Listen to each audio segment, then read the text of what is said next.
4 नवंबर को हरिहर मिलन का उत्सव है। शाम को 6 बजे बाबा का हरिहर मिलन होता है। शाम के समय आसपास के गांव के लोग, आसपास के शहर के लोग आते हैं, हरिहर मिलन का दर्शन करते हैं, सुख पाते हैं, दीपदान करते हैं कुबेरेश्वर बाबा की धरा। और ये आज से नहीं, कई वर्षों से नियम से चला आ रहा है, कई वर्षों से पुराना चल। आप जितने भी ऑनलाइन कथा सुन रहे हो, आपसे निवेदन है वैकुंठ चतुर्दशी के दिन अपने शिवालय में, घर के आसपास में दीपदान जरूर करो, दीप अवश्य लगाओ। हरिहर मिलन का उत्सव करो। बन सके तो रात्रि के समय पर जिनकी नेत्रों की ज्योति चली जाती है, आंखों से दिखता नहीं है, उसका उपाय भी वैकुंठ चतुर्दशी के दिन अवश्य करें। हरिहर मिलन का जो बच्चा पढ़ने में कमजोर होता है, उसके लिए भी उपाय YouTube पर डला हुआ है, हमारे गूगल पर डला हुआ है। और हम समिति से भी कहेंगे, कुबेरेश्वर धाम विठले सेवा समिति से, कि सोशल मीडिया पर जो भी वैकुंठ चतुर्दशी के उपाय हैं वो हमारे लिंक पर अवश्य डालें और हमारे YouTube गूगल पे अवश्य डालें, जिससे जनमानस को वो प्राप्त हो और लोग उस उपाय को कर सकें। केवल एक दिन वैकुंठ चतुर्दशी का ऐसा होता है जिस दिन शालिग्राम भगवान को रात्रि के समय पर, हरिहर मिलन के समय पर भगवान शिव जी को तुलसा चढ़ती है और भगवान शालिग्राम भगवान को बेलपत्र चढ़ती है। और वो तुलसा और बेलपत्र को शहद की शीशी में भर कर रखा जाता है। फिर उस शहद को जो बच्चा विद्वान नहीं है, पढ़ने में कमजोर है, उसको दिया जाता है। कई लोग उसको नेत्रों में लगाकर नेत्र ज्योति को बढ़ाते हैं। बड़ी महत्ता हरिहर मिलन की महत्वता का वर्णन। शिव शंकर अपने पूर्व कर्म का भोग मनुष्य को भोगना ही पड़ता है। ये शिव पुराण कह रही है। अच्छा कर्म करा, चुईया का जन्म पाया, चुईया का जन्म पाकर भी अच्छा काम कर दिया।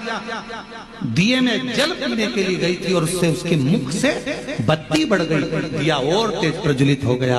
उसका पुण्य ये मिला कि विदर्भ राज के घर में ललिता बनकर जन्म ली, बेटी बनकर राजा के घर में विवाह हो गया, राजा के घर में भी श्रेष्ठ रानी बन गई। ये पूर्व का कोई सुख होता है जो हमको मिला।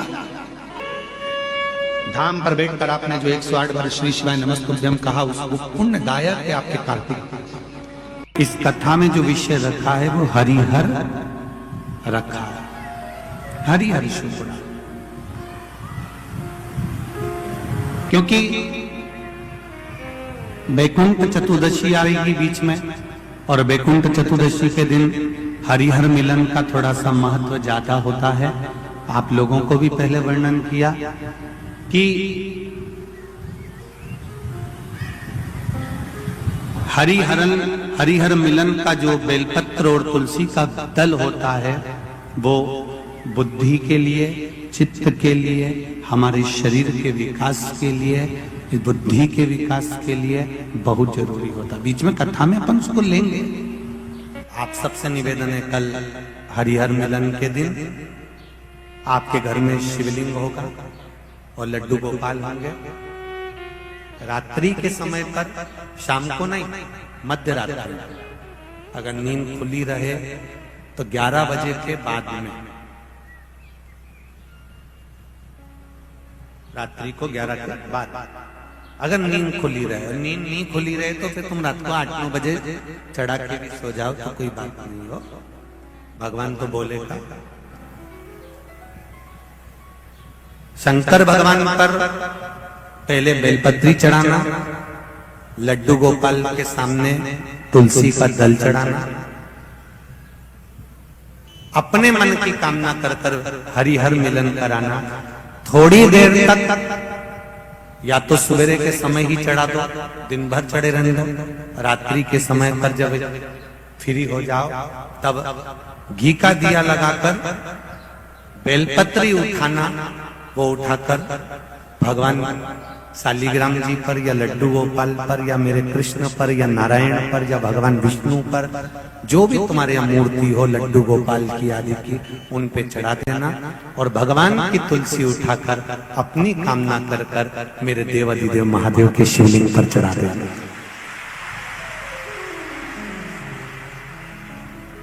रात्रि को ही हो सके तो ब्रह्म मुहूर्त तक, अगर नींद खुली रहे तो उठा लेना, नींद खुले तो रात को ही, रात्रि के समय ही उस बेलपत्री और तुलसी को संभाल के रख लेना। वही बेलपत्ती तुलसी विद्या के लिए, और जो बच्चा माइंड से तकलीफ में रहता है, जो बच्चा पलंग पर गंदगी करता हो, या जिसका विवेक बुद्धि स्थिर नहीं रहती हो, उसके लिए ये बेलपत्री और तुलसा हमेशा कार्य आती है। कल वही देखते थे चतुर्दशी कि माताएं जब जल चढ़ाने के लिए शंकर जी के मंदिर में जाए, पति अपना लोटा लेकर जाए और पत्नी अपना लोटा लेकर जाए। एक कलश अगर पति लेकर जा रहा है तो एक कलश पत्नी लेकर जाए, और अगर पति पत्नी दोनों एक ही कलश लेकर गए हो तो आधा जल पति चढ़ाए तो आधा पत्नी चढ़ाए। ये अपना अपना पुण्य अपना। जब तुम्हारा गठजोड़ा बंधा होता है, गठजोड़ा बंधा है, उस जगह पर भले पति जल चढ़ाएगा तो पत्नी गठजोड़ा बंधा है तो हाथ लगाएगी तो उसको उसका पुण्य मिल जाएगा। कब कब जब गठजोड़ा जम के बोलो जल बंधा है तो पति जल चढ़ाएगा तो पत्नी हाथ लगाएगी तो पुण्य मिल जाएगा। पर गठजोड़ा जब नहीं बंधा है तब उस जगह पर आपने जल चढ़ाया है तो आपको मिलेगा, उसने जल चढ़ाया है तो उसको मिलेगा। कई माताओं की आदत रहती है, जब यहाँ पर भी कई माताएं आती है ना, तुमने देखना पतियों के साथ जब आती हैं तो वो जब पति लिफाफा देता है तो पत्नी उसको टच कर लेती है तुरंत। तो हम कई बार देखते भी हैं कि हमने एक आध बार पूछने भी वाले थे कि टच करने से होता क्या है। हमने पहले भी पूछा तो उन्होंने कहा गुरुजी आधा आधा मिल जाता है। तो हमने कहा अच्छी बात है, जब तुम्हारा पति समोसा खाए तो तू टच करके बैठ जाना, उसमें कोई नहीं। अगर आधा मिल सकता है टच करने से, लिफाफा दिया तो उसमें टच कर लिया, माला चढ़ाई तो उसमें टच कर लिया, तो जब वो बफेट में जाए, शादी में वैसे भी आजकल तो 500-500 की 600-600 की प्लेट होती है, 100 की प्लेट होती है, कितना महंगा जमाना हो गया। तो तुम लिख के कह देना साहब लिफाफा पत्री का सब छपाओ तो उसमें लिख देना कि पति के साथ पत्नी आए, पर निवेदन है कि पत्नी टच करके खड़ी रहे। हमारा 600 रुपया लगेगा, 1200 नहीं लगेगा, तो तुम टच करते रहो। अब हम वो गुलाब जामुन खाए, टच कर, वो समोसा खाए तो टच कर। अरे बोलो तो दीजिए, मिलेगा मिलेगा नहीं। उसने खाया तो उसका पेट भराया, हमने खाया हमारा पेट भराया। तो शिव महापुराण वही तो कह रही है कि धन उधार ला सकते हो, कपड़ा उधार ला सकते हो, फ्रिज उधार ला सकते हो, पर पुण्य उधार नहीं लाया जा सकता। इसलिए अपना पुण्य अपने को खुद कमाना है, अपना भजन अपने को स्वयं करना है। अपना एक लोटा जल शंकर भगवान को अपन को खुद चढ़ा स्वयं। मौका मिले, जब जीवन में लगे कि यह काम अटक रहा है और बहुत जरूरी है, तब कितनी बत्ती, जम के बोलो जरा, जम के बोलो जरा, आवाज आना चाहिए। 2 बत्ती, और वो 2 बत्ती भी अलग नहीं होना चाहिए। एक बत्ती पहले तैयार करी लंबी, फिर दूसरी बत्ती तैयार करी, दूसरी बत्ती को तैयार कर कर दोनों बत्ती को फिर एक साथ मथा। 2 बत्ती एक के रूप में जलना चाहिए। शिव और शक्ति दोनों एक। कई माताएं मंदिर में मालूम पड़े दिया लगाने जाएं और कह दे कि नहीं, सीवर वाला महाराज ने बोला है 2 बत्ती रखना है, तो उसने दिए के अंदर 2 बत्ती अलग अलग रख दी। ना ना ना ना, बत्ती अलग बनेगी। कपास लिया, एक बत्ती तैयार करी, कपास लिया, दूसरी बत्ती तैयार करी, दोनों को तैयार कर कर फिर दोनों को एक कर दिया। अर्थात शिव और शक्ति दोनों को एक हो। ये दोनों की शक्ति से जो कार्य मेरा अटक रहा है, जो कार्य में मुझे तकलीफ आ रही है, ये दोनों मिलकर उसको पूर्ण कर दें। वो एक कर कर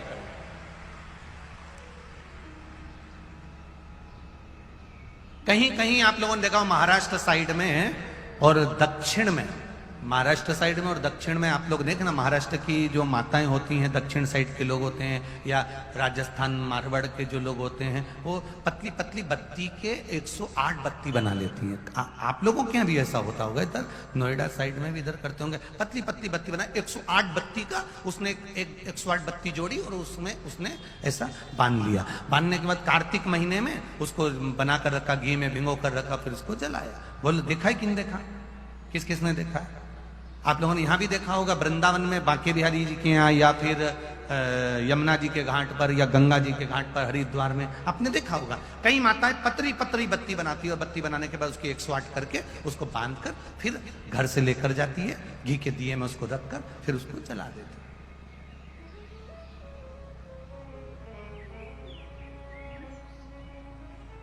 कभी विचार करा आपने कि उसने ये 108 बत्ती जलाने का नियम कहां से लिया, किस जगह से प्राप्त करा, किस जगह से लिया?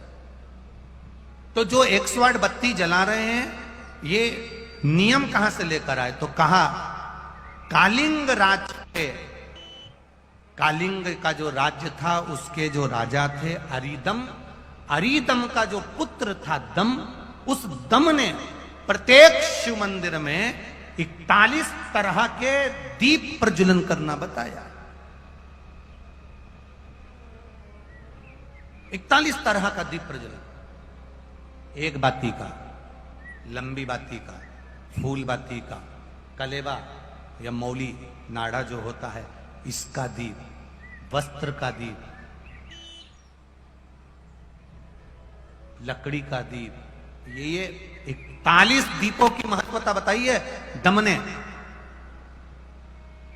कालिंग देश का जो राजा हुआ अरिदम, अरिदम का जो पुत्र हुआ दम, उस दम ने 41 तरह के दीप का महत्व बता दिया। जैसे आपको पहले आप लोगों ने कथा में सुना होगा, यूट्यूब पे भी वो कथा डली होगी, पहले हमने वर्णन करा है दीप शिव महापुराण कथा, सुनिए किसी ने? अगर सुनी होगी तो उसमें आपने सुना होगा गोल बत्ती, लंबी बत्ती, चौकोर दिया, गोल दिया, इसका भी वर्णन करा। फिर हमने बीच में वर्णन करा था कार्तिक महीने में गोल तुलसी का क्यारा, चौकोर तुलसी का क्यारा, षड आकृति का तुलसी का क्यारा। बोलो सुना है कि नहीं सुना? सुना है ना आप लोगों ने? तो उसमें वर्णन आता है एक एक चीज का। तो राजा दम, कालिंग देश के राजा अरिदम का पुत्र दम, जब अरिदम मर गए, अरिदम के प्राण छूट गए, तब दम राजा का राज्य आ गया। दम राजा का राज्य आया, जो पूर्व में गुण निधि था, वो गुण निधि जिसने शंकर जी के मंदिर से केवल नैवेद्य चुराया था, ये दम बनकर जन्म गया, ये राजा बनकर बैठ गया। 41 तरह के दीपों का महत्व वर्णन कर दिया। अब 2 बत्ती का महत्व आपको बताया। एक बत्ती का महत्व आप जानते हैं, यूट्यूब पर फूल बत्ती का डला हुआ है, मौली बत्ती का डला हुआ है, लकड़ी का, तुलसी की लकड़ी का, बेल लकड़ी का, ये सब उसमें डले हुए हैं, आपने स्मरण करिएगा। अब जो आप लोगों ने देखा कि 108 बत्ती का उन्होंने दीप बनाया और गंगा जी के घाट पर, यमुना जी के घाट पर, या शिवालय में, देवालय में, कहीं हनुमान जी के मंदिर पे, कहीं राम जी के मंदिर में, कहीं कृष्ण के द्वार पर, कहीं पवित्र जगह पर, तीर्थ में उसको लगाया।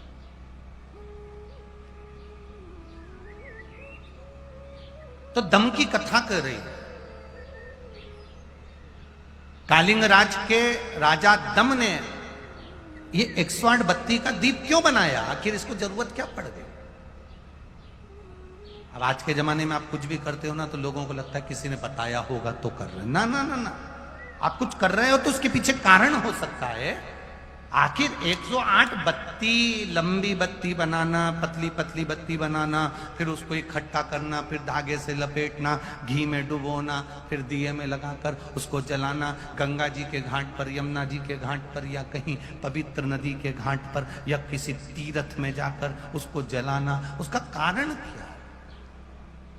ये साधारण मंदिरों में उसको नहीं जलाते, वो तीर्थ में, पवित्र मंदिर में, कोई पुण्यवान बहुत प्राचीन, वहां उसको जलाया। उसका कारण क्या है? तो कहा दम नाम के राजा का संवाद कहता है, कालिंग राज के उस नगर में जब चारों तरफ हाहाकार मच गया और दूसरे राज्यों ने आक्रमण करना प्रारंभ कर दिया। दूसरे राज्य जब आक्रमण कर रहा है,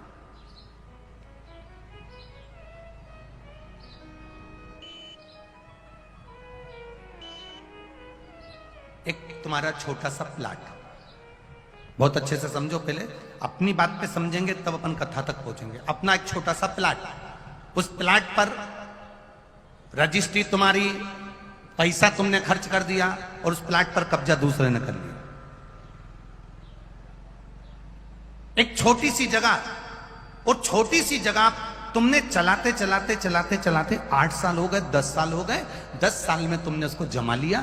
जमाते जमाते जमाते जमाते अब दूसरे को लगने लगा कि ये जगह मुझे मिलना चाहिए क्योंकि इस पे व्यापार अच्छा हो रहा है, इसमें कमाई अच्छी हो रही है। क्या करना चाहिए? ये जगह मेरी होना चाहिए। इधर से भी प्रेशर आया, इधर से भी प्रेशर आया, सामने से भी प्रेशर आया, चारों तरफ से जब आक्रमण होने लगता है हर जगह से, जैसे एक बीमारी व्यक्ति को है, एक छोटी सी बीमारी व्यक्ति को है, और वो छोटी सी बीमारी, अब डॉक्टर ने कह दिया हमको लग रहा है ये बीमारी छोटी नहीं है, ये बीमारी बड़ी हो सकती है, हो सकता है ये बीमारी और बड़ी हो। एक पत्र आया है, उस पत्र से अपन समझ सकते।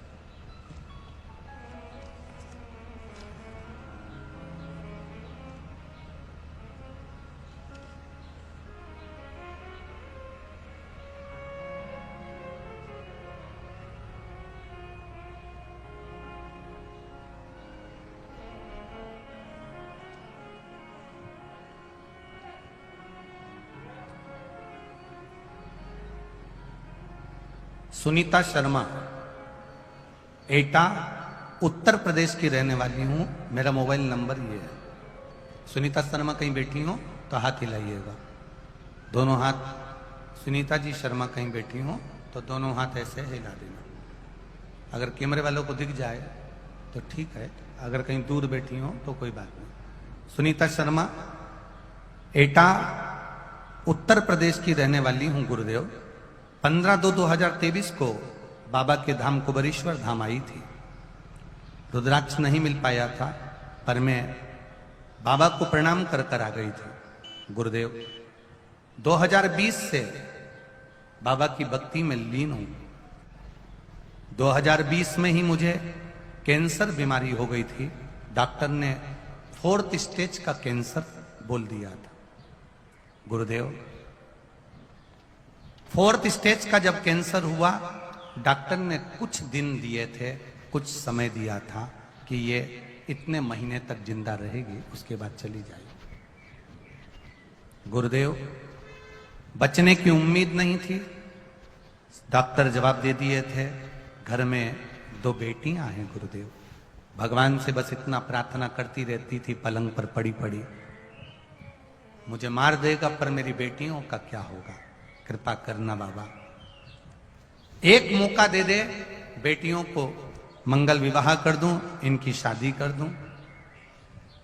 किसी की भी शादी नहीं हुई थी गुरुदेव, अगर मुझे उठा लेता तो इनका क्या होता। ऑपरेशन कराते कराते कैंसर का, घर की आर्थिक स्थिति भी बेकार हो गई थी। कैंसर एक जगह समाप्त होता, दूसरी जगह हो जाता, फिर ऑपरेशन करा। तभी आपकी कथा में आपने कह दिया 1 लोटा जल चढ़ाकर आचमन करना प्रारंभ करो। मैं आचमन भी करती और उसी को डालकर स्नान भी करती। बाबा की कृपा से बस एक ही प्रार्थना करती, कैसे भी मेरी बेटियों की जिंदगी बन जाए, तब तक रख ले। डॉक्टर ने 3 महीने दिए थे। आज 2020 से कथा सुनते सुनते, जल पीते पीते 2023 आ गया। बाबा ने मुझे बचा रखा। ये शिव तत्व है। और गुरुदेव, जो आर्थिक स्थिति खराब हुई थी, ऑपरेशन कराते कराते बाबा ने संभाला। बाबा ने मेरे घर में मेरी खुद की गाड़ी भी कर दी और व्यापार भी 4 गुना बढ़ा दिया। ये शिव तत्व है। औघड़ी, अब इसको समझें। एक बीमारी आ गई, दूसरी बीमारी ने आक्रमण करा, तीसरी बीमारी ने आक्रमण करा।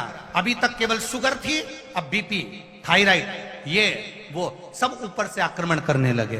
अर्थात यहां अरिदम राजा के पुत्र दम का चरित्र कहता है कि दम ने जब देखा कि चारों तरफ से दूसरे आक्रमण करने लगे हैं, चारों तरफ से आक्रमण होने लगा, मैं बीच में फंस गया हूं, मेरा राज्य छोटा सा है, यहां कौन, मेरे पास इतनी सेना नहीं है, क्या करूंगा। चारों तरफ से जब आक्रमण चालू हुआ तब दम राजा ने अपने नगरवासियों से कह दिया 108 बाती का दीप जलाओ और महादेव के नाम से महादेव के मंदिर में लगाना प्रारंभ करो। चारों तरफ जब दीप लगना प्रारंभ हो गए, उस दीप की जब गंध गई, जब इतनी सारी बत्ती जलती है तो उसमें से कालोच उड़ती है। करें दर्शन, अरे बोलो जम के, जब बत्ती जलती, इतनी बत्ती जलेगी तो उसकी कालोच उड़ेगी। वो कालोच जब उड़कर चली तो काल अधिपति स्वयं मंदिर से बाहर निकलकर सारी सेना का संहार कर रहा। तब उस 108 बाती की महत्वता को दम राजा से लिया गया। अब दुनिया के लोग उसको समझें जरा अच्छे से कि 108 बाती लगती कहां है, तो प्रयास करो किसी नदी का तट हो, और बहुत ध्यान देना, पवित्र नदी गंगा, यमुना, सरयू, क्षिप्रा, मंदाकिनी, नर्मदा, जितनी पवित्र नदी होती है, इन नदियों में आप लोग एक बहुत बड़ी गलती करते हो कि दोने में दिया लेते हो और दोने में दिया लेकर उसको रखकर और आप नदी में दिया जलाकर बहा देते हो। शिव महापुराण की कथा इसकी महत्वता नहीं कहती। शिव पुराण कहती है गंगा माँ है, नर्मदा माँ है, क्षिप्रा माँ है, सरयू माँ है। तुम्हारी सास कहीं बैठी हो, एक काम करना, जैसे तुम गंगा जी में दिया रख देती हो पानी में, सरयू जी में दिया रख देती हो पानी में, उसी तरह सास के सिर पे दिया जला के धर दो। बोलो, धर सकते हो? जब धीरे धीरे दिए में आग लगेगी, दिया जलते जलते दोने में आग लगेगी, दोना जलेगा और तुम्हारी सास का फिर सिर जलना प्रारंभ होगा। अच्छा लगेगा? नहीं। गंगा में दिया छोड़ा, दिया जलते जलते हवा में दोना जला, दोना जला तो वो गंगा का जल में चोट पहुंची। गंगा कहती है तो पुण्य कमाने आई थी और मुझे आग लगा के जा रही है। पवित्र नदी को शुद्ध रखिए, उसमें पवित्रता का विशेष ध्यान रखिए। यहां तक शिव महापुराण की कथा कहती है अपने स्नान के कपड़े भी अगर तुम घाट पर किसी के कहने पर छोड़ कर आ रहे हो, कई लोग, कोई कह देता है तुम्हारे ऊपर ये रोग लग गया, तुम्हारे ऊपर ये बीमारी हो गई, नदी पे नहाने जाना, अपने कपड़े छोड़कर आ जाना।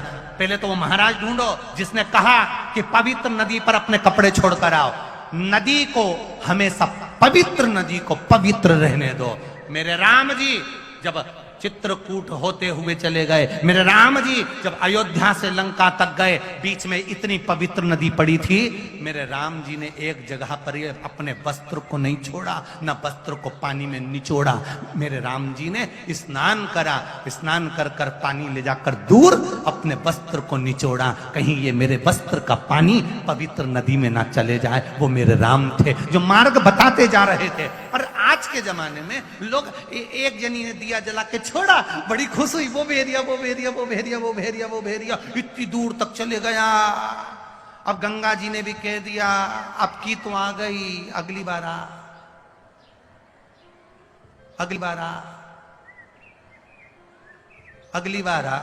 इतनी प्लानिंग करिए, हरिद्वार जाऊंगी, हरिद्वार जाऊंगी, हरिद्वार जाऊंगी, हर बार प्लान बनाती थी, बद्रीनाथ जाऊंगी, केदारनाथ जाऊंगी, हर बार प्लान बनाती थी, अब की बार जाऊंगी, अब की बार जाऊंगी। भगवान घर में ऐसी बांधा ला के रख देता कि तुम्हें हरिद्वार तक बुलाता ही नहीं। अब सोचती मैं बस एक ही बार होके आई, फिर तो मेरा जाना ही नहीं हुआ। कभी तुमने गंगा जी से पूछा कि बार बार जाना क्यों नहीं हो रहा? गंगा जी खुद नहीं बुला रही, आग लगा के चली जाएगी।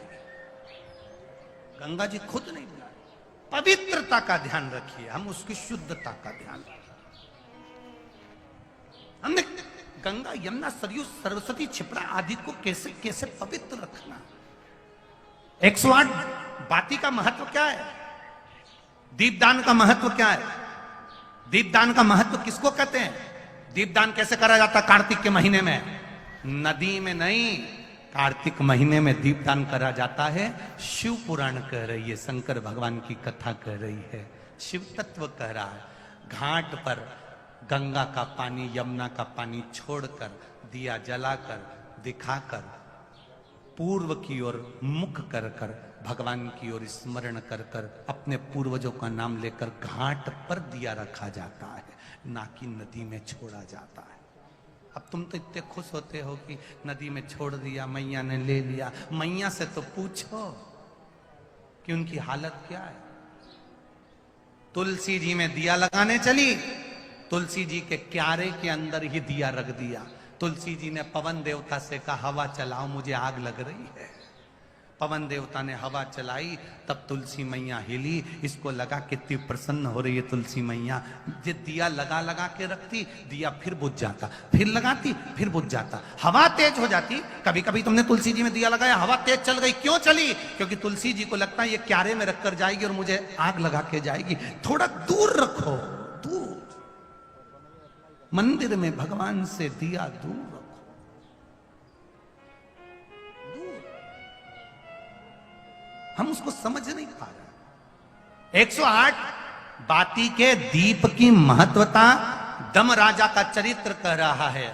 जब तुम्हें लगे कि 4-5 बीमारी घेर रही है, जब तुम्हें लगे कि ये तकलीफ आ रही है, जब तुम्हें लगे चारों तरफ से किसी ने घेर लिया, तब फिर किसी तीर्थ में, किसी नदी की पवित्रता में, किसी धाम में, किसी प्राचीन शिव मंदिर में, किसी देवालय में, किसी शिवालय में फिर जाकर, फिर उस दीप को कहकर, बाबा दूर, मेरे भगवान से दूर, बहुत दूर, विनय कर, निवेदन कर, उससे कर।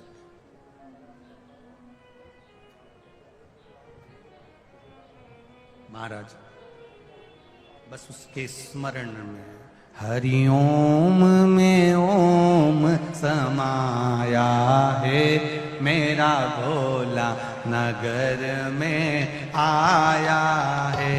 हरिओम में ओम समाया है, मेरा भोला नगर में आया है।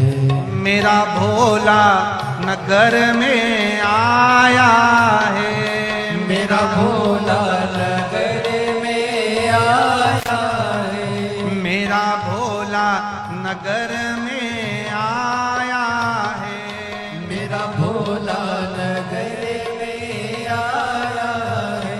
हरि ओम में ओम समाया है, मेरा भोला नगर में आया है। हरि ओम में ओम समाया है, मेरा भोला नगर में आया है। मेरा भोला नगर में आया है, मेरा भोला नगर में आया है। मेरा भोला नगर में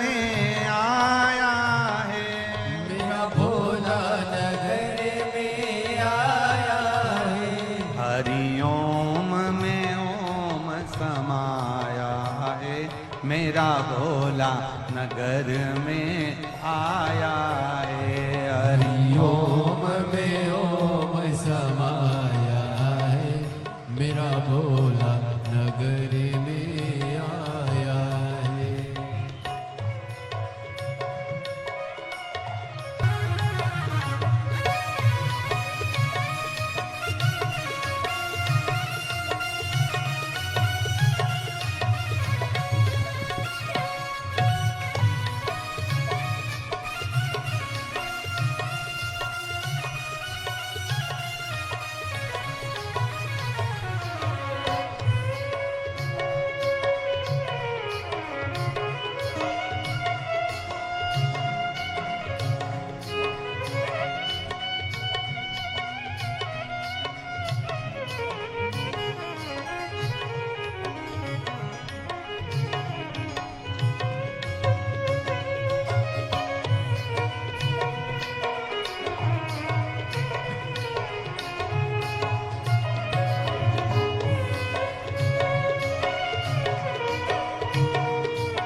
मेरे भोले के माथे पे चंदा है, मेरे भोले के माथे पे चंदा है, मेरे भोले के माथे पे चंदा है, मेरे भोले के माथे पे चंदा है। चंदा में ओम समाया है, मेरा भोला नगर में आया है। चंदा में ओम समाया है, मेरा भोला नगर में आया है। मेरा भोला नगर में आया है, मेरा भोला नगर में आया है, मेरा भोला नगर में आया है, मेरा भोला नगर में आया है। हरि ओम में ओम समाया है, मेरा भोला नगर में आया है। हरि ओम में ओम समाया है, मेरा भोला नगर में आया है।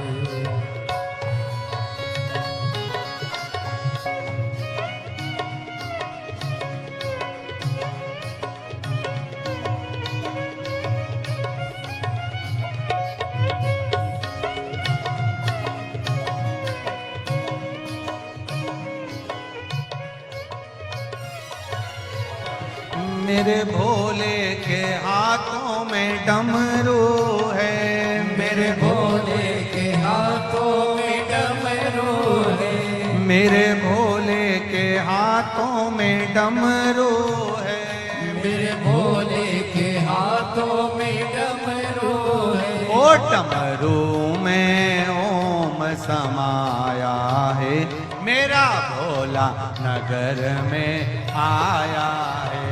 डमरू में ओम समाया है, मेरा भोला नगर में आया है। मेरा भोला नगर में आया है, मेरा भोला नगर में आया है, मेरा भोला नगर में आया है, मेरा भोला नगर में आया है। हरि ओम में ओम समाया है, मेरा भोला नगर में आया है। हरि ओम में ओम समाया है, मेरा भोला नगर में आया है। हो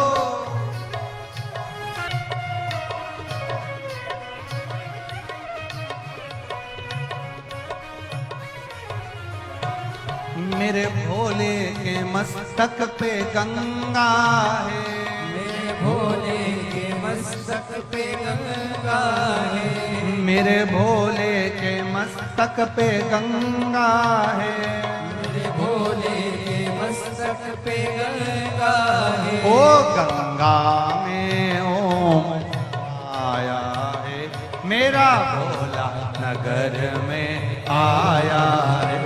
हरि ओम में ओम समाया है, मेरा भोला नगर में आया है।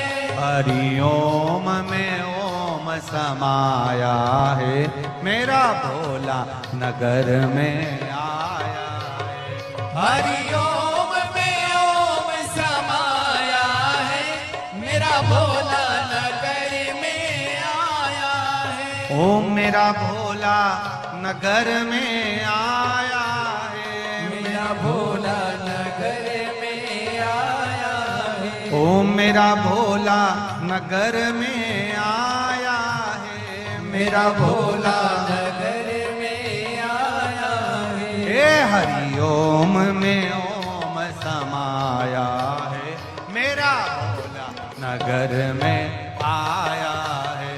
हरि ओम ओम में ओम समाया है, मेरा भोला नगर में आया है। हरि ओम में ओम समाया है, मेरा भोला नगर में आया है। हरि हरि ओम में ओम समाया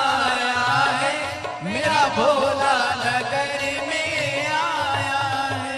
हर हर महादेव।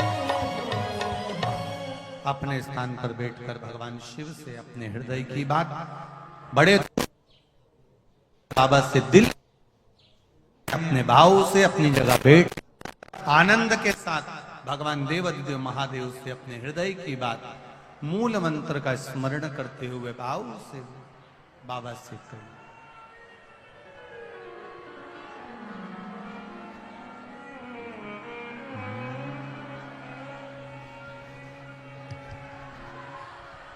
श्री शिवाय नमस्तुभ्यं। श्री शिवाय नमस्तुभ्यं। श्री शिवाय नमस्तुभ्यं। श्री शिवाय नमस्तुभ्यं। श्री शिवाय नमस्तुभ्यं। भोला सब दुख काटो मारा। ओ भोला सब दुख काटो मारा। शिव शंकर जपो तेरी माला। भोले बाबा जपो तेरी माला। भोला सब दुख काटो मारा। ओ भोला सब दुख काटो मारा। वेश है मंगल मंगलकारी। वैश्य है मंगल मंगलकारी। शमशान वासी हमारा। शमशान वासी हमारा। ओ भोला सब दुख काटो मारा। ओ भोला सब दुख काटो मारा। शिव कथा कह रही है, भगवान शंकर का संवाद कर रहा है।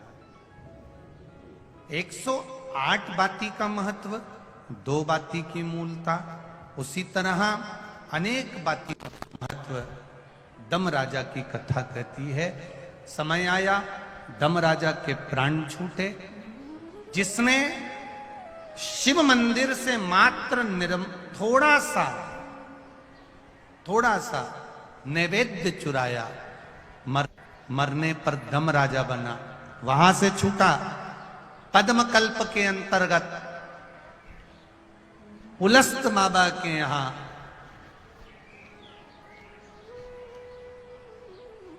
विश्रवा जी के घर में इस बालक का फिर जन्म हो गया और इसका नाम वेश्रवा पड़ा। अब वेश्रवा जब पड़ा, नाम पढ़ते से ही 3 जन्म का ज्ञान इसको था। शंकर जी के मंदिर से नैवेद्य चुरा कर पाया था, मर गया था, शिवालय गया, वहां से छूटा। छूटने के बाद दम राजा बना। दम राजा के वन में विश्रवा जी का पुत्र वेश्रवा बना। अब वेश्रवा बन गया, शिव जी की आराधना में फिर डूब गया। शिव आराधना में वापस डूबा। और वेश्रवा जब शिव आराधना में डूब जाते हैं, इतने डूबते कि भगवान देवादिदेव महादेव जो वेश्रवा जी को देखते रहते कि कितनी आराधना कर रहा है, सब कुछ छोड़ दिया। शरीर में केवल अस्थियां बची है, मांस समाप्त हो चुका है, कुछ नहीं बचा। वेश्रवा के पास में, विश्रवा ऋषि के पुत्र के शरीर में मांस समाप्त हो गया, केवल पिंजरा शरीर का अस्थियों का बचा है। महाराज, दुनिया के लोग कहते हैं कि रावण असुर था, राक्षस था, फिर उसको ये इतना सोने का महल, उसको इतना सोने का नगर, सोने का महल, सोने की सत्ता, सोने की लंका कैसे प्राप्त हुआ, कैसे मिले? ध्यान दें, जब रावण असुर प्रवृत्ति का है, कष्ट दे रहा है, तकलीफ दे रहा है, लोगों को मार रहा है, संतों को, साधुओं को, ब्राह्मण जन को, गुरुजन को जब तकलीफ दे रहा है, तो फिर इतना, इसके पास में इतना सारा गोल्ड, इतना सोना, इतना वैभव उसके पास कैसे आ गया? शिव महापुराण की कथा कह रही है। लंकाधिपति रावण के पास में इतना वैभव कैसे आ गया? इतना धन कैसे आ गया? इतनी सत्ता कैसे आ गई? इतना बल कैसे आ गया? कारण क्या है? तो एक शिव महापुराण का ये चरित्र अपने जीवन में याद रखना। घर में अगर कोई शांत हो जाता है तो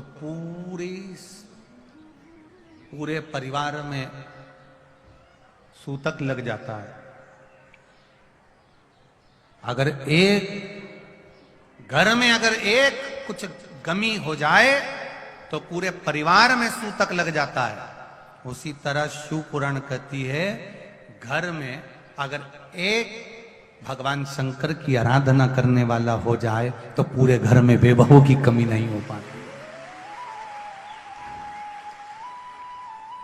रावण को ये सत्ता मिल रही है, रावण को ये वैभव मिल रहा है। अब विशर्वा ऋषि के ही पुत्र हैं लंकाधिपति रावण, और विशर्वा ऋषि के ही पुत्र हैं वेशर्वा। तो रावण को इतनी सत्ता कैसे मिल रही है? रावण को इतना वैभव कैसे मिल रहा है? पुण्य। घर में अगर कोई एक भी, फिर ध्यान से सुनना, उज्जैन के ऋण मुक्तेश्वर मंदिर की दीवार पर पत्थर पे अंकित शिव महापुराण की एक लाइन लिखी हुई है। वो अपने जीवन में कभी आप उज्जैन जाएं तो ऋण मुक्तेश्वर मंदिर में दर्शन करिएगा। वहां लिखा है, शिव को जल चढ़ाने वाला, शिव महापुराण की कथा सुनने वाला, शंकर का भजन करने वाला, शिव का गुणगान करने वाला, शिव का पंचाक्षर षडाक्षर स्मरण करने वाला, शिव तत्व के जानने वाला, शंकर के मंदिर तक जाने वाला, शिव महापुराण की कथा श्रवण करने वाला, कराने वाला, बांचने वाला, सुनने वाला, दूसरे को कहने वाला, अगर कोई भूल से भी शिव महापुराण की कथा में पहुंच जाता है तो ऋण मुक्तेश्वर मंदिर उज्जैनी अवंतिकापुरी का वो दीवार लिखी हुई कहती है, जो पत्थर से अंकित है, कहती है कि शिव महापुराण की कथा 7 पीढ़ी को नहीं, शंकर की आराधना 7 पीढ़ी को नहीं 71 पीढ़ी को तार देती है। यहां 7 पीढ़ी का तो भ्रम ही हटा दीजिए, यहां 7 पीढ़ी का भ्रम समाप्त कर दीजिए, यहां 71 पीढ़ी, 1-2 पीढ़ी की बात ही नहीं है, 2-4-8 पीढ़ी की तो कोई संवाद ही नहीं है हमारा। 71 पीढ़ी अवंतिका कर रही है, 71। अब रावण कष्ट देने वाला, रावण सबको परेशान करने वाला, रावण सबको कष्ट प्रदान करने वाला, रावण संत ब्राह्मण साधुजन गुरुजन को कष्ट देने वाला, यज्ञ नष्ट करने वाला, परेशान करने वाला, देवताओं को बंदी बनाकर रखने वाला, जब इतना कष्ट रावण सबको दे रहा है तो रावण को फिर इतना वैभव कैसे प्राप्त हुआ? ये रावण का खुद का वैभव नहीं है, ये रावण की खुद की दौलत नहीं है, ये रावण की खुद की सत्ता नहीं है। रावण को ये वैभव, ये सत्ता, ये दौलत कहां से प्राप्त हुई? तो कहा विशर्वा ऋषि के पुत्र रावण भी हैं और विशर्वा ऋषि के पुत्र वेशर्वा भी हैं। वेशर्वा ने जब शंकर भगवान की आराधना करना प्रारंभ करी, इतनी आराधना करी, इतनी आराधना करी, इतनी आराधना करी कि शंकर भगवान ने उस वेशर्वा को आशीर्वाद देने के लिए शिवजी प्रकट हो गए, सामने आए, सामने प्रकट हुए। मांग, वैशर्वा तुम्हें क्या चाहिए?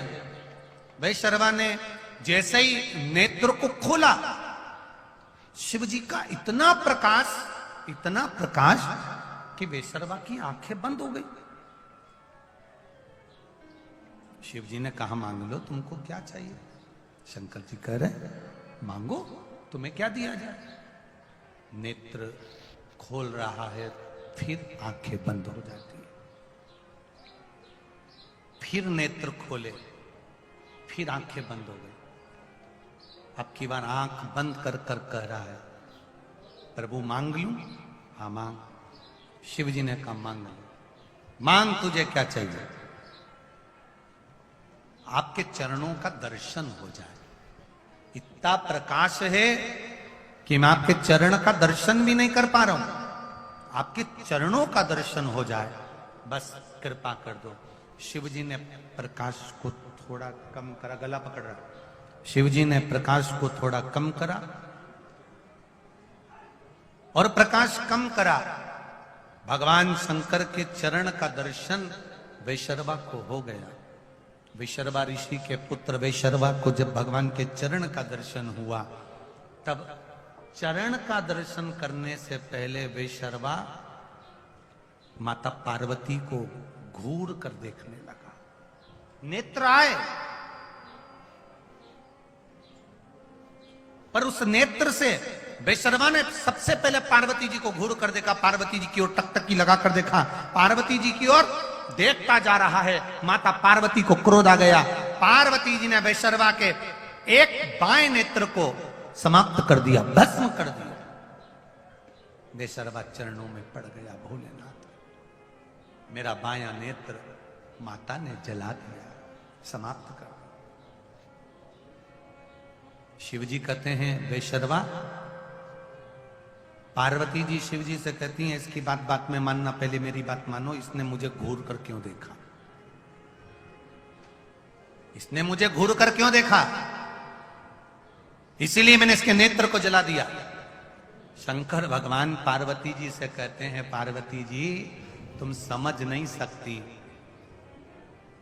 ये आपको टकटकी लगाकर इसलिए देख रहा था कि पार्वती जी तुमने कौन सा पुण्य करा, ऐसी कौन सी तप साधना तुमने करी जो आप शंकर जी की अर्धांगिनी बनकर बैठ गई, इसलिए देख रहा था। कौन सी तप साधना?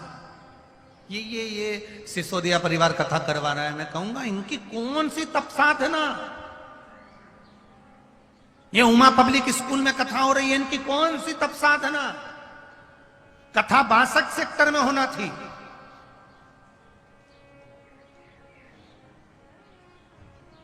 ये कथा ग्रेटर नोएडा के 62 सेक्टर में होना थी, नोएडा के, पर ये कथा वो 62 सेक्टर से चलकर अगर ये 11 नंबर में पहुंची है, इकोटेक में पहुंची है, ये उमा पब्लिक स्कूल में पहुंची है, तो जरा विचार करिएगा कौन सा पुण्य ये सिसोदिया परिवार का कौन सा पुण्य होगा जो ये कथा करवा ली, और ये कौन सा पुण्य होगा जो कथा यहां हो गई। ये पुण्य है,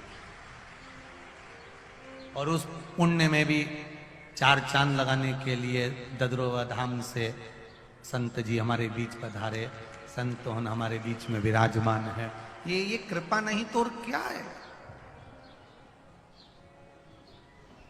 घर जाते जाते ऑटो में बैठकर, गाड़ी में बैठकर आप अपनी किस्मत को जरूर विचार करना कि मैंने कौन सा पुण्य करा था कि इतने दिन से टीवी पर कथा सुन रही थी, आज पंडाल में बैठकर कथा सुन ली। पुण्य कौन सा?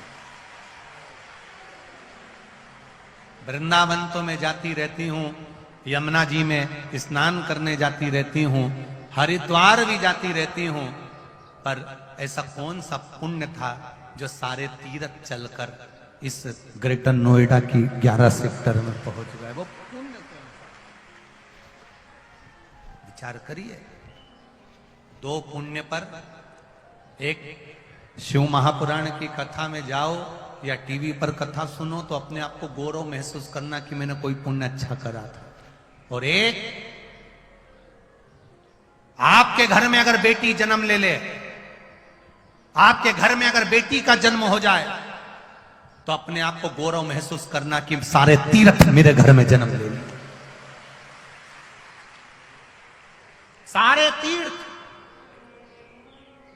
बेटी के पिता को, बेटी की माता को कभी किसी तीर्थ में जाने की जरूरत नहीं होती। अगर बेटी घर में जन्म ली है तो सारे तीर्थ उसके घर में आते हैं। बेटी के माता पिता को कभी तीर्थ जाने की जरूरत नहीं पड़ती।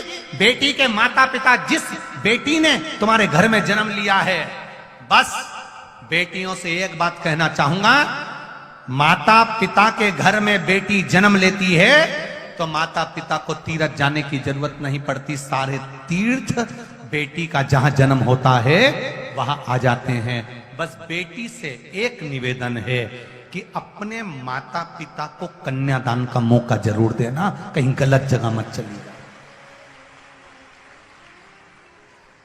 तुम्हारे जन्म से सारे तीर्थ बेटी के जन्म से आ जाते हैं। जिस दिन बेटी का जन्म होता है उस दिन घर में सारे तीर्थ आकर विराजमान हो जाते हैं। उस माता को धन्यवाद, उस पिता को धन्यवाद जिसके घर में बेटी का जन्म होता है। और आपको भी एक निवेदन करूंगा, बेटी का बाप जब बेटी को पाल पोस कर बड़ा कर ले और उसकी शादी करे, तब आप जब भोजन करने उसके घर में जाएं, शादी में जाएं, अपने आप को याद करना, 10 रुपए का पानी पतासा खाते हो, पानी पूरी खाते हो, खुद के पैसे की खाते हो तो प्लेट का पानी तक पी जाते हो। याद रखना, 10 रुपए की मूंगफली खरीद कर खाते हो तो एक एक मूंगफली का छिलका तक हिलाकर देख लेते हो, क्योंकि 10 रुपए खर्च हुए हैं। जिस बाप की बेटी की शादी हो और उसके यहां खाना खाने जाओ तो प्लेट में खाना छोड़ने से पहले सोचना कि उस बाप ने कैसे कमाया हो। अपने 10 रुपए खर्च हुए, अपने 10 रुपए खर्च हुए, एक आइसक्रीम ली और 10 रुपए खर्च हुए तो डंडी तक चाट चाट कर फेंकते हो, क्योंकि अपने 10 रुपए हैं। और भरी की भरी भोजन की थाली तुम जब शादी में फेंकते हो तो उस बाप को याद करना कि उसने कैसे कमाया होगा, उसने किस तरह से कमाया होगा, किस तरह से। देने वाला दे देगा। खूब बड़े बड़े दानदाता इस ग्रेटर नोएडा की कथा में आए हैं। कोई गाड़ी भरकर हलवा लेकर आया, कोई केले लेकर आया, कोई संतरे। कल शाम को तो कोई बादाम और काजू के पैकेट बांट रहा था। धन्य है सब। Cold drink, Frooti, ice cream, biscuit, पानी की बोतल, पानी के पाउच, टॉफी, और तो और मेरी माताएं जो अपने अपने घर से आ रही हैं तो 1-1 किलो आटे की पूड़ी और अचार और सब्जी लेकर आकर सबको खिला कर जा रही हैं। देने वाला दे रहा है, खिलाने वाला खिला रहा है, करने वाला कर रहा है। आपसे निवेदन है, आप शिव के रूप में कथा सुनने बैठे हो। शिव महापुराण की कथा करने वाला तुम रूका है, और कथा का जजमान कौन है? ईश्वर जी, गोरा जी, शंकर जी और पार्वती जी। सिसोदिया जी तो निमित्त मात्र, ये उमा पब्लिक स्कूल जहां कथा हो रही है तो निमित्त मात्र है। कथा तो मेरे महादेव कर रहे हैं और वही सुन रहे हैं, वही सुन रहे हैं, कोई दूसरा नहीं कर सकता, दूसरा नहीं। शिव की भक्ति में लगो, शंकर की आराधना।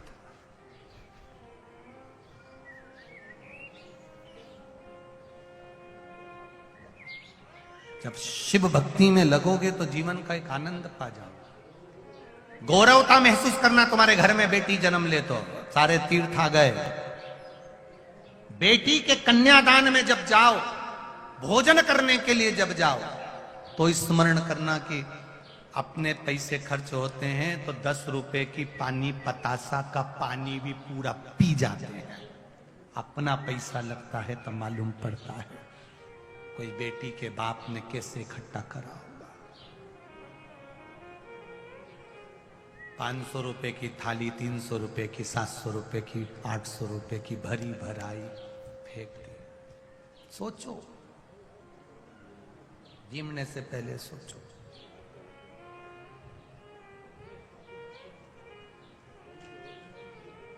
कभी विचार करिएगा,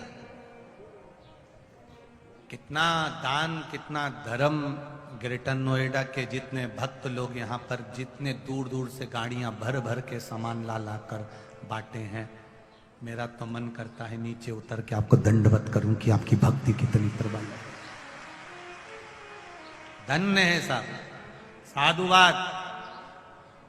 इतनी कथा करी पर ऐसा भाव, ऐसी श्रद्धा और ऐसा विश्वास किसी कथा में देखने को नहीं मिला, कहीं नहीं। धन्य, आपके खजाने आपने खोले हैं इन शिव भक्तों के लिए। मेरा भोलेनाथ भी कुबेर का खजाना खोल देगा तेरे लिए। तो दिल से सुन, भाव से सुन। कल कोई कह रहा था काजू और बादाम के पैकेट बना बना कर लाके बांट रहे हैं गुरुजी। इतना देसी घी का हलवा 4 बड़े बड़े कड़ाव भर के लेकर गाड़ी में आ गए और बांटते रहे। मूंग की दाल का हलवा, रवे का हलवा, बादाम का हलवा, बाप रे बाप, गजब करा रे तुम लोगों ने, गजब कर दिया रे। धन्य, साधुवाद, बहुत बहुत साधु, धन्य। करो, ये मौका फिर नहीं मिलने वाला। कल कथा समापन हो जाएगी, 24 तारीख से कोटेश्वर चालू हो जाएगी। वहां के लोगों को मौका मिलेगा, लोगों को पानी पिलाने का, अन्न खिलाने का भाव से अपनी तरफ से कर सकते हो। किसी को कुछ नहीं दे सकते, मत दो। 1 किलो आटे की पूड़ी बनाकर, सब्जी बनाकर, रात के आए, शाम के आए, दोपहर में आए, खिलाकर चले गए। अपने हाथ से करो, वो खाली नहीं, अपना करो। शिव तत्व है, शंकरो गणी है। विशर्वा के पुत्र वैशर्वा जी माता पार्वती जी से शिव जी कह रहे, इसने तेरे को देखा इसलिए था कि तूने ऐसा कौन सा पुण्य कर दिया था, कौन सा पुण्य करा जो तू शिव जी की अर्धांगिनी बन गई। तेरी तप साधना कितनी प्रबल होगी, इसलिए ये तुम्हें देख रहा था और तुमने इसकी आंख भस्म कर दी, इसका नेत्र जला दिया। तुमने ठीक नहीं करा पार्वती। पार्वती जी कहती है, मैं अपनी गलती की क्षमा मांगती हूं, आपसे निवेदन करती हूं। 2 जन्म पहले यज्ञदत्त ब्राह्मण का पुत्र गुण निधि था, ये शिव मंदिर में चोरी करी थी इसने। बाद में ये दम नाम का राजा बन गया, फिर छूटा, वैशर्वा के नाम से ये प्रसिद्ध हो गया। पार्वती